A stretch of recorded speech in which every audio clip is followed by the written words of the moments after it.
Listen here, it's me, Brandon Green, owner of Gold Element Autoworks. And you know what I do. These cars right here, they come in from out of town, and I remove the ABC suspension, and I install Silver's Neomax adjustable coilovers. I get them right. This is a hydraulic fluid suspension that always fails. In this case, it's already failed. The ABC light is on the dash. He can't drive the car safely. It's going to leak fluid. It's going to cause major issues. It's unsafe to drive this car when the ABC fails.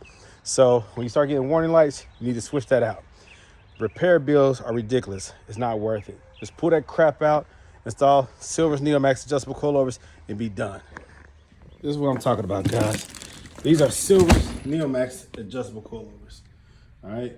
You can go to my website, www.goldelementautoworks, and you can buy these.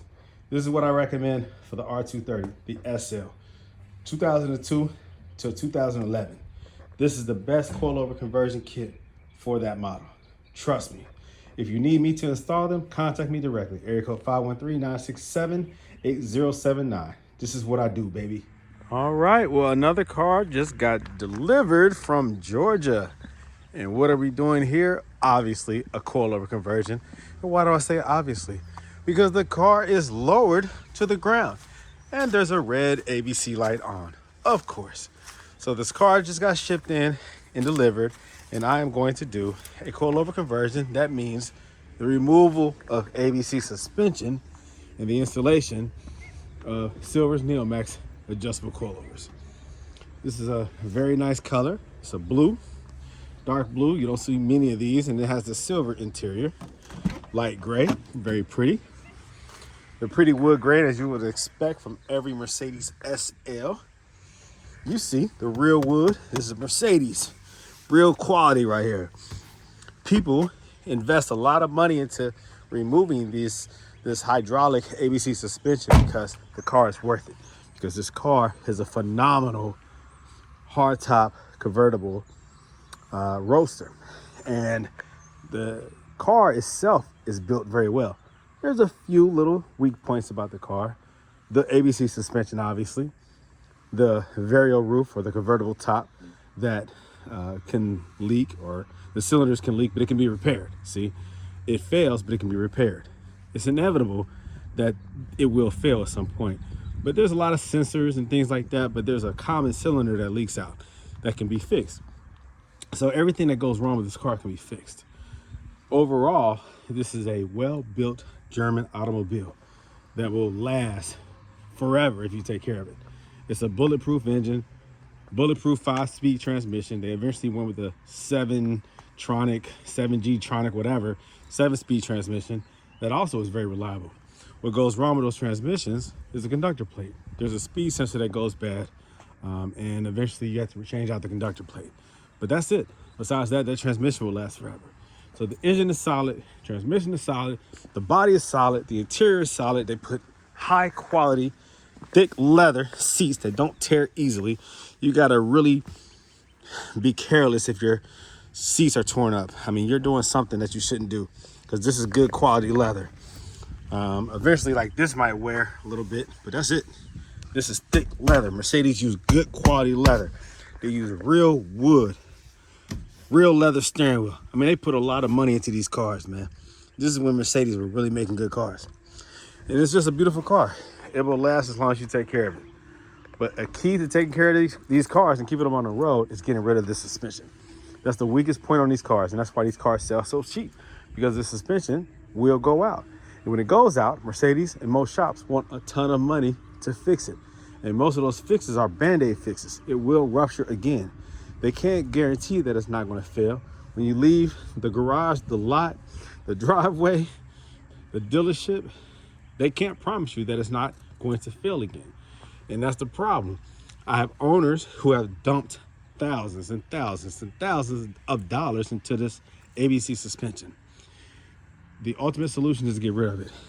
Install Silver's Neomax adjustable coilovers. You won't ever have to worry about it again. All right. Hood is popped. There you go. That's the famous N113 engine. This right here, this 5.0 liter V8 will last forever. Oil changes, change the pulleys. This thing looks good. It's clean. See, This is a very nice motor right here. Good power, like 302 horsepower, which was good back in the day, which is still good today. It'll beat most of these garbage cars on the road. And there's things that you can do also to make these cars a little faster too.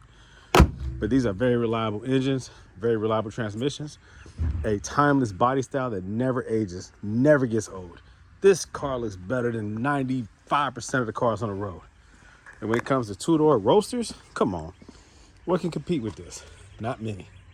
It's a beautiful car, man. Beautiful car. Beautiful car. That's why I have one myself, the SL500. All right? I own one of these things because I know exactly what these things are. I will always own one of these because I love them. You'll love them too if you get one. So, it's time to get to work. I'm gonna move some cars around, get this bad boy pulled in, and get ready to install Silver's Neomax adjustable coilovers. Let me pull these out so you can see what they look like.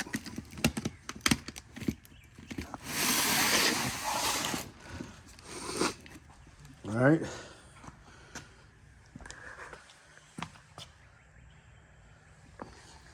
Silver's Neomax. There you go. You see that? Silver's, baby. I love them. I love them. All right. That's what I have on this car right here. And this is like the #1 seller for this company. So I'm going to go ahead and get things ready. Start tearing this car apart. Removing all the stuff that you don't need. And installing what you do need. Silver's Neomax adjustable coilovers. Can you see it? Can you read it? Can you see it? Yeah, man. Yeah, man. So let me get to it. I got moves to make, cars to move around. I got business to handle. So I'll be back in touch, all right? Thanks for watching my content. Brandon Green, owner, Gold Element Autoworks. All right, so I'm moving everything around.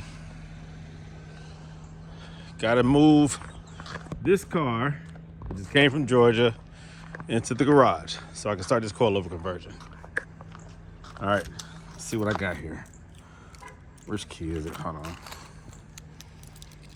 Okay, it's this one. Okay. So the front is low, but I gotta turn this thing around. It was let off the tow truck, parked backwards in the driveway. Let's see here. Ooh. All right, low on gas. ABC light is on. Okay, let me close this. I don't want to accidentally bump that. It's cold here in Cincinnati right now. Turn that heat on if I'm gonna be driving this bad boy around. Okay, all right. Car too low, I know. All right, let's see if I can turn this around without coming off the curb. I don't want to tear up this front bumper. It already has some cracks on it. I don't want to take this off the curb again until the coilovers are installed. The coilovers are installed so that it's sitting high the way it should be. Right now it's super low in the front.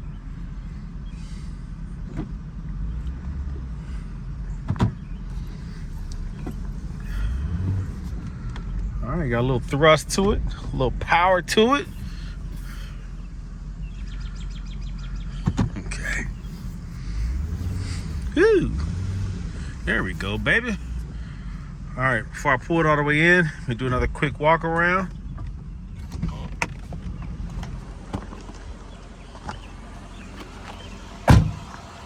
All right.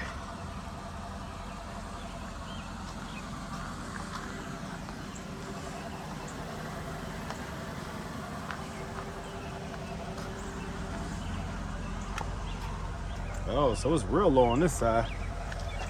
Okay, I see. Yeah, it's real low. And you see, so because of how low it is, when you're trying to go up onto a curb, this side is going to catch even more so. Look how low that is. And so that's why that right there likely happened.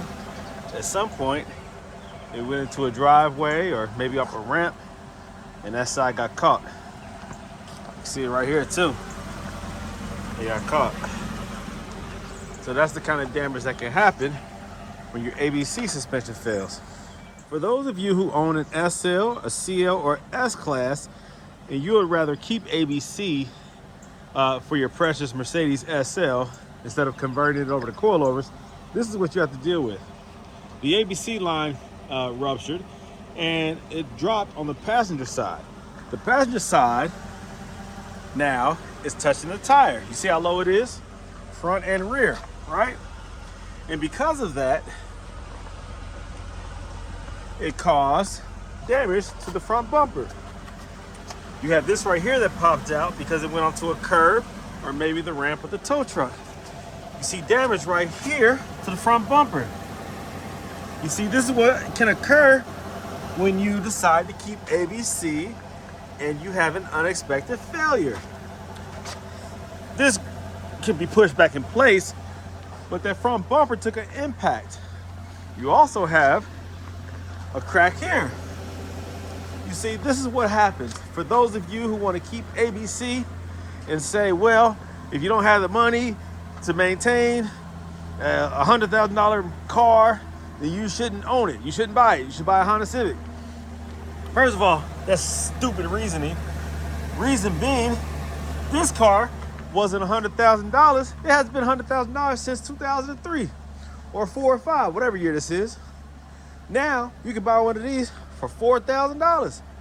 You can get one also up to maybe like $18,000, but we're talking about a fraction of what this car costs new. So when you're trying to make yourself feel better and tell yourself that you have a $100,000 car that deserves maintenance that's expected from a $100,000 car, which is thousands of dollars just to keep ABC functional, you're talking foolishly. Because why are you putting more money in the car than what the car is worth? To replace this ruptured ABC line, it can cost you $4,000. You say I'm lying? Are you serious? Take it to a Mercedes dealership and see what they would charge you to fix ABC. Each strut can cost you $2,000. We're talking about parts and labor. Each strut, you're talking about an $8,000 full ABC strut replacement. That's more than what the car might be worth. A line replacement, depending on what line ruptured, they have to lift the motor to replace one of those lines. Mercedes is not going to do a bootleg job and cut the line and then create a joint, how some people do, some shops decide to do. They kind of refabricate the line. There's a line that goes up into the engine compartment behind the heat shield on the driver's side that runs back down. It's a very common line that ruptures. They call that the killer line because that's often the line that ruptures that costs a whole lot of money to replace. Mercedes will charge you $4,500, $4,800 to replace that line because it's the labor, not the expense of the part, but the labor involved, lifting the motor. It's a lot of time to replace that line. Another line back here runs to the subframe. If that line goes, again, dropping the subframe. Crazy work, yeah. You have a pulsation dampener right there that goes. You have the valve blocks right there that eventually needs to be rebuilt. The lines that come off of there can blow. There's a line right there that feeds from the pulsation dampener that can blow. That goes down to this three-way block that runs this way. One of those lines, the high pressure line, can go. And then a line that goes across there can blow. See, there's a lot involved here. Now there's more lines involved, but those are the common lines. At any given time, any line can rupture, but we're more or less focusing on the high pressure lines because those are the most common ones to go. Pulsation dampener can blow. The valve block right here needs to be rebuilt. And eventually this valve block needs to be rebuilt. And the accumulators need to be replaced. And also the ABC pump itself can go. You see, this is an expensive system to maintain and replace if need be. It can far surpass the value of the car. So if you want to keep ABC, you're risking things like this happening. You're risking cracks, damage to your bumper. You know how much one of these AMG bumpers cost? Yeah, that's the AMG style bumper. You know how much that bumper costs to replace? Find out, Google it, eBay it. Very expensive, all because you decided to keep ABC. So why don't you keep your car beautiful in tip-top shape and get rid of ABC and have coilovers? Then you never have to worry about failure. You never have to worry about tearing up your front bumper. Just a little suggestion from Brandon Green, owner of Gold Element Autoworks. All right, back to work. This has the panoramic roof. Woo! I love that. Ooh. Let's hide this back. Okay. Get this bad boy pulled in here.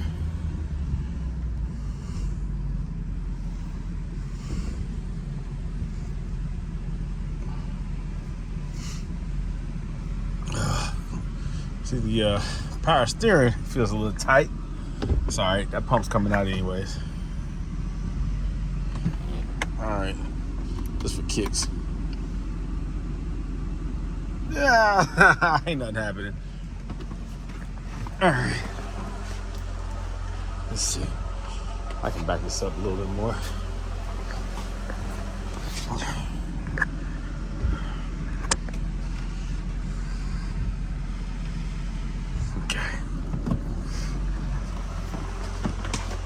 Let's see. All right, that's good.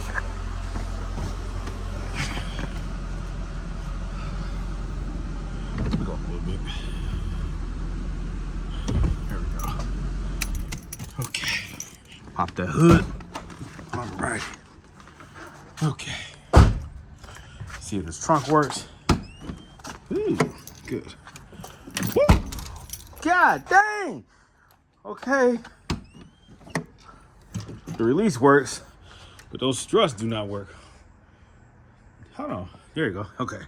So these struts right here, when that trunk closes like that, these struts need to be replaced.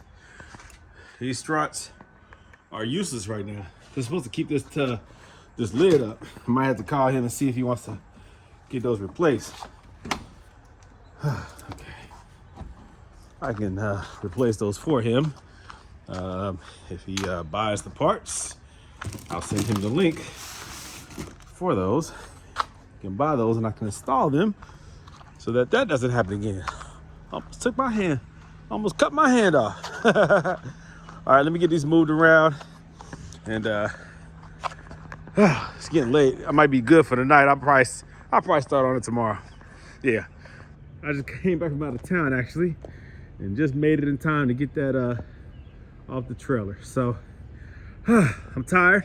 Let me move these cars around, and then I will probably start that coilover conversion tomorrow. Whew, let me see. Okay, all right, this one first.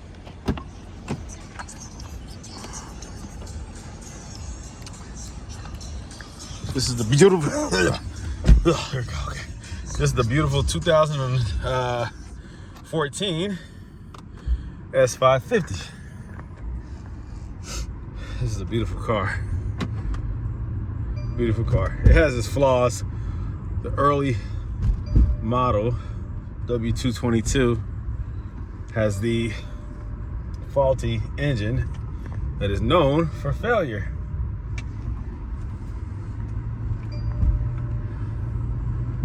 The scored sleeves, piston sleeves, cylinder sleeves, whatever they're called. That can happen very easily. You have to change the oil more often because of these turbos. A lot of wear and tear if you don't change the oil more frequently than recommended.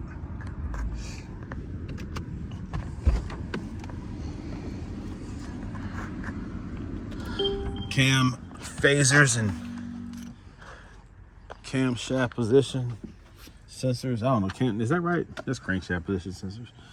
Cam something, I don't know. There's a lot of flaws with this car, but it's a beautiful car. All right, let's see. Let's get this one moved.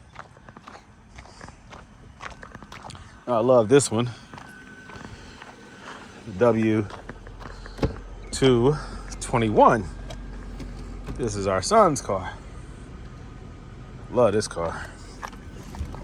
Oh man. Classic Mercedes styling. Beautiful.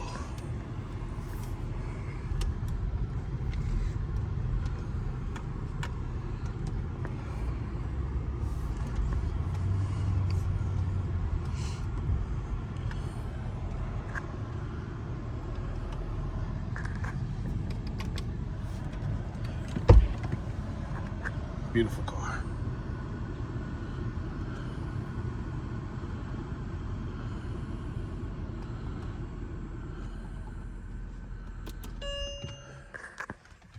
Okay, so I am already working on this 2004 SL500 from Georgia.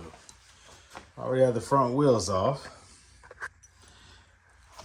All right, these are the centrifugal ones. Pretty cool looking, right?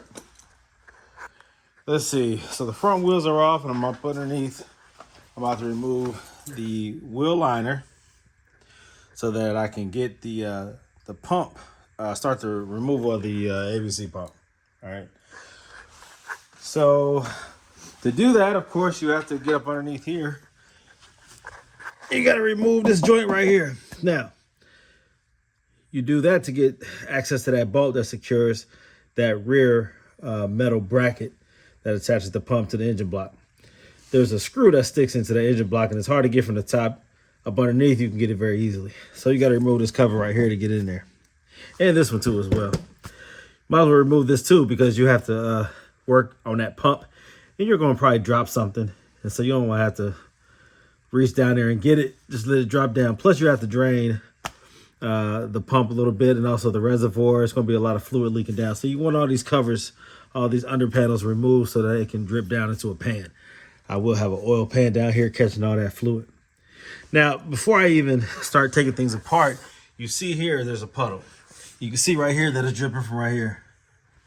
Now let me touch this fluid, see what color it is. Yeah, that's Pitocin fluid. I was trying to see if that's oil, motor oil, but nah, that's Pitocin fluid. Kind of clear, you know. Pitocin fluid, like if it's in good shape, it's like a light green. Once it gets dirty, it's like a dark green, almost black, but it's like a dark green. So that's what that was. All right.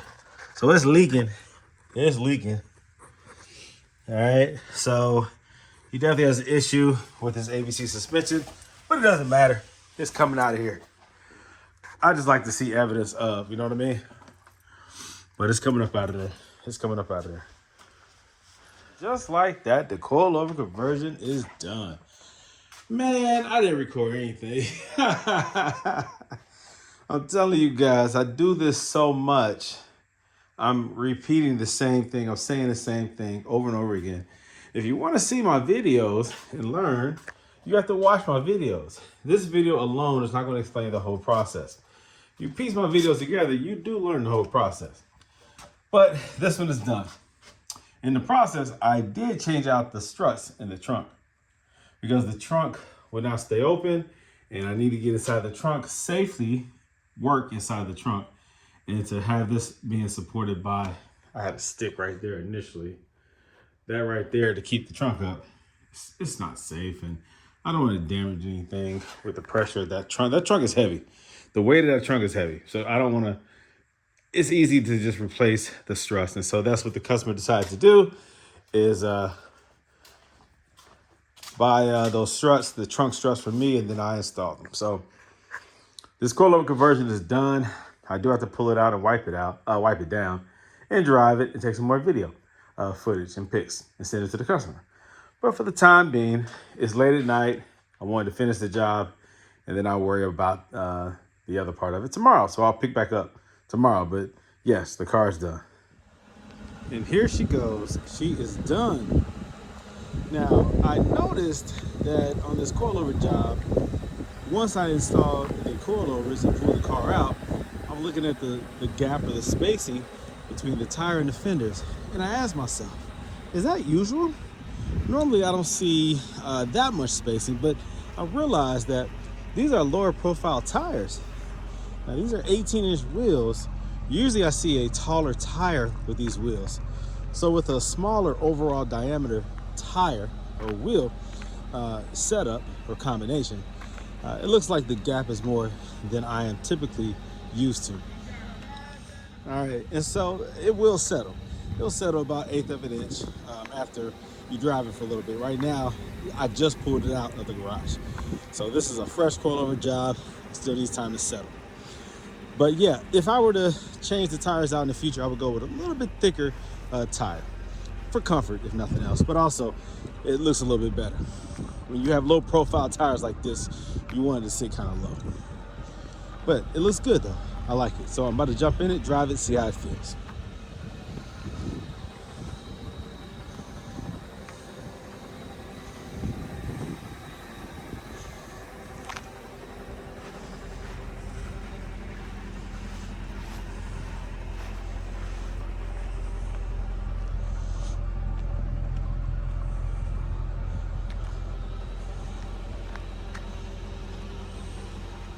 Okay, let's go.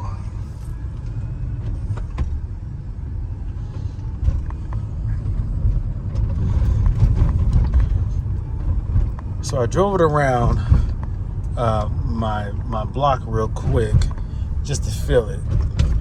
Then I went back and tightened up the lug bolts just to make sure that everything was tight and right and the car was safe to be driven. I softened up the rear just from hitting the bumps on the road and imperfections in the road. I felt it a little firm, and I felt like the owner might want it a little bit softer. So I dialed it down to 17 instead of 18. And I think it's a more comfortable ride that way. Now, it was delivered to me with no gas, with the gas light on. I mean, the needle doesn't even move when you turn the car off. So I'm gonna go ahead and add some gas to it for the customer so that he's receiving his car back with some gas in it and not fumes, and so that I can also take it for a test drive without it running out of gas. So I'm gonna do that real quick. Here it says Neo How. Gas prices are crazy. It says $3.99, which is probably cheaper than what's common right now in the US, but it's still too high. Plus, you know that I have to put premium in here. I don't cut corners when it comes to gasoline. I'm not trying to save a few bucks and put cheap gas and cause problems. So if you have a Mercedes, put the right gas in it. Stop trying to be cheap. You know what comes along with Mercedes ownership. Powerful V8, powerful luxury, performance. You don't want to go cheap on gas. You didn't go cheap on a car, don't go cheap on gas. And if you went cheap on a car, if you bought the car for cheap, that doesn't mean you treat it cheap. It's still a Mercedes. So act like it is. Treat it like it is. Now, $4.99 is what I have to pay. That sucks, but it is what it is. So I'm gonna just put a few gallons in here just so that the needle was off at the E. All right, so let me go ahead and do that real quick. All right, $4.99, put 21 bucks in it. So you gotta do what you gotta do, you know what I mean? It is what it is. Now, do not take this as a license or an okay for you to send me your car with no gas in it and think that, oh, Gold Element Autoworks is gonna put gas in it for me. Make sure you put some gas in your car, please. All right, let me get out of here. I guess I should print the receipt, huh? Oh, whatever. I guess I took too long. Okay, let's get out of here.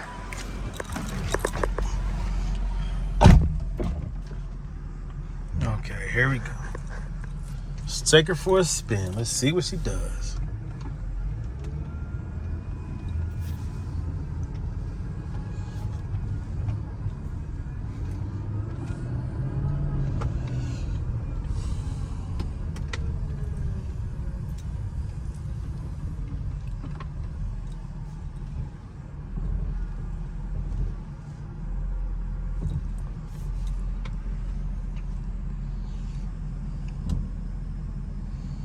I think this is a good time to take off.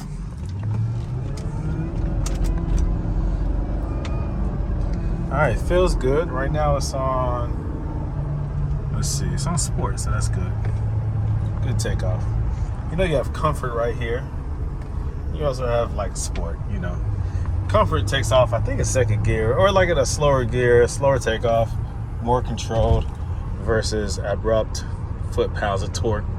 Kind of slows the initial takeoff down for slippery conditions, rain, snow, or if you just want to drive a little bit more calm. The S will give you that more aggressive feel.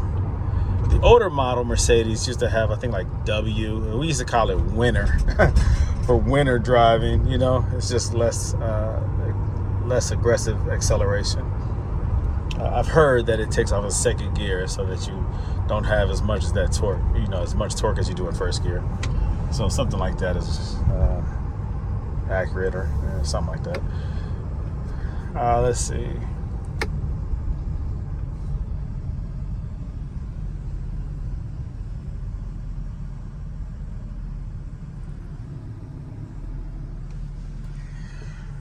Oh yeah, I don't even know if it really is comfort and sport. That's just what I call it. But yeah, anyways, so feels good so far. Like I said, it's soft in the rear. 17 is nice and comfortable.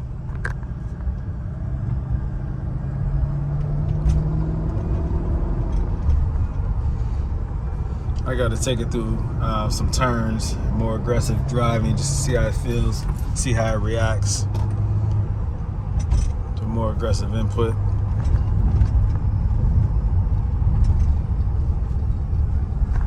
But all feels good so far.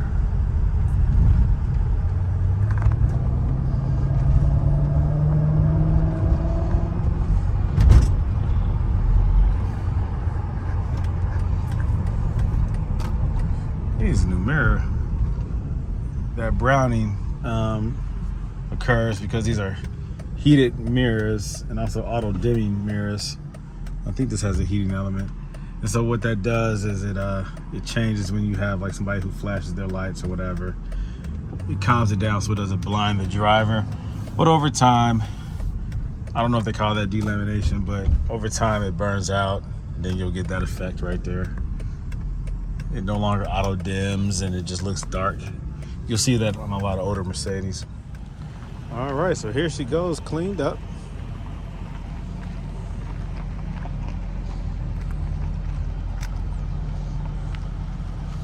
It's a nice deep blue. Very pretty, very unique. Very nice, very nice, very nice, very nice. Very beautiful car. Very beautiful car. Alrighty.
So I'm gonna take it up my usual route. Open her up a little bit, get her up to speed, see how she feels.